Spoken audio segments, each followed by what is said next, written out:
नमस्कार, मराठी मंडळीवर तुमच्या सगळ्यांचं स्वागत आहे। राज्यात सध्या चर्चेत आहे ते म्हणजे बीड आणि सरपंच संतोष देशमुख हत्या प्रकरणातील प्रमुख संशयित आरोपी वाल्मिक कराड। राज्यातील विविध शहरात कराडांची बँक खाती वेगवेगळ्या शहरात मालमत्ता असल्याची धक्कादायक माहिती आता समोर आली आहे। ही माहिती भाजप आमदार सुरेश धस यांनी एका वृत्तवाहिनीला दिलेल्या मुलाखतीत दिलेली आहे। वाल्मिक कराड यांच्या जमिनी कुठे आहेत तर वाल्मिक कराडांचे साम्राज्य गेल्या 5 वर्षात उभे राहिलेले आहे। बीडमध्ये कुठेही विचारलं की ही जमीन कुणाची तर ही 45 एकर वाल्मिकांनांची, दुसरीकडे 50 एकर वाल्मिक कराडांची, बार्शी तालुक्यात 45 एकर, सोनपेठ तालुक्यात एका ठिकाणी 45 ते 50 एकर, सोनपेठ तालुक्यात दुसऱ्या ठिकाणी 20 एकर क्रशर, अशा अनेक ठिकाणी वाल्मिक कराड यांची मालमत्ता आहे। माजलगाव तालुक्यातील शिरसी पारगाव इथे 45 ते 50 एकर, मांजरसुंबा गावात दुसऱ्या पत्नीच्या नावावर 45 एकर जमीन, अशी विविध ठिकाणी वाल्मिक कराड यांची जमीन आहे। वाल्मिक कराड यांच्या जमिनी कुठे आहे हा संशोधनाचा विषय आहे।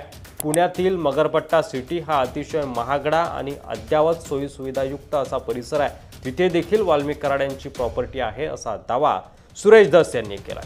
पुण्यातील मगरपट्ट्यात प्रशस्त फ्लॅट वाल्मिक कराड यांचे आहे असं देखील त्यांनी म्हटलंय।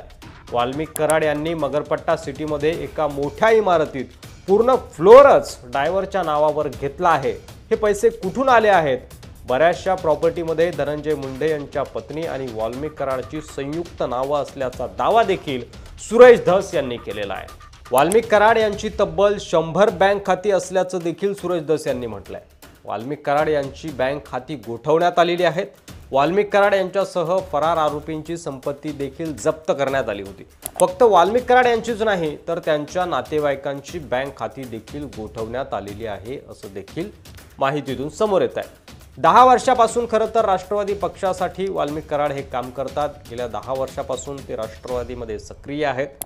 धनंजय मुंडे यांचे निकटवर्तीय म्हणून वाल्मिक कराड यांची ओळख आहे। धनंजय मुंडे यांच्या अनुपस्थितीमध्ये परळीमधील नागरिकांच्या समस्या सोडवण्यात ते अग्रेसर राहत होते। परळीचे नगराध्यक्ष म्हणूनही त्यांनी काम केलंय। एकंदरीत काय तर कोट्यावधींची वाल्मिक कराडांची मोहमाया, पुण्यातल्या उच्चभ्रू भागात अख्खं फ्लोअर भाईंचं, सोलापूर, परळी, बीडमध्ये एकराणी जमीन, असे रोज नवीन नवीन खुलासे या प्रकरणात आता होत आहेत।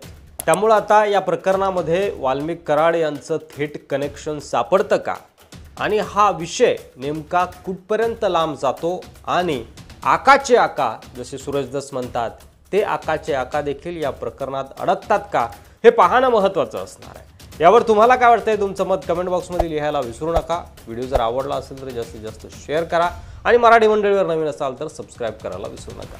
धन्यवाद।